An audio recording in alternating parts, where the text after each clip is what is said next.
అండి మా షాప్లో వచ్చేసి లడ్డు అయితే వేస్తున్నాము. లడ్డు అన్ని స్వీట్స్ కొలతలు పెట్టండి, డీటెయిల్గా పెట్టండి, మెజర్మెంట్స్ పెట్టండి అని చాలామంది కామెంట్స్ అయితే పెడుతున్నారు. నాకైతే టైం ఉండటమే లేదు పెట్టడానికి, ఈ షార్ట్స్ తీయడానికి సరిపోతుంది. పెద్ద వీడియో తీయాలంటే పని వల్ల కుదరటమే లేదు. ఇక్కడ వచ్చేసి ఇదైతే షార్ట్గా అయితే చెప్పేస్తా.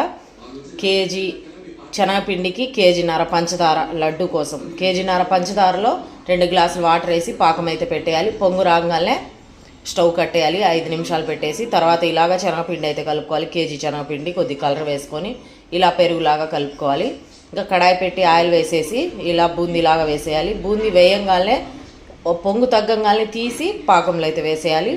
అలాగే ఈ కేజీ పిండి అయిపోయే వరకు ఈ కేజీన్నర పాకంలో వేస్తూ ఉండాలి. మొత్తం పిండి రెడీ అయిపోయాక లడ్డు కొద్దిగా చల్లారించుకొని అందులో నెయ్యి, యాలక్కాయ పొడి, జీడిపప్పు, బాదం పప్పు వేసేసి కొద్దిగా సైజులు ఆరబెట్టేసి మనకు కావాల్సిన సైజు ముద్దలు కట్టుకోవటమే. లడ్డు వేసుకోవడం చాలా ఈజీ, ఒకసారి ట్రై చేయండి. ఫుల్ వీడియో కూడా చేస్తాను. ఓకే, ఆల్రెడీ మీకు అర్థమైపోతుంది. ఓకేనా?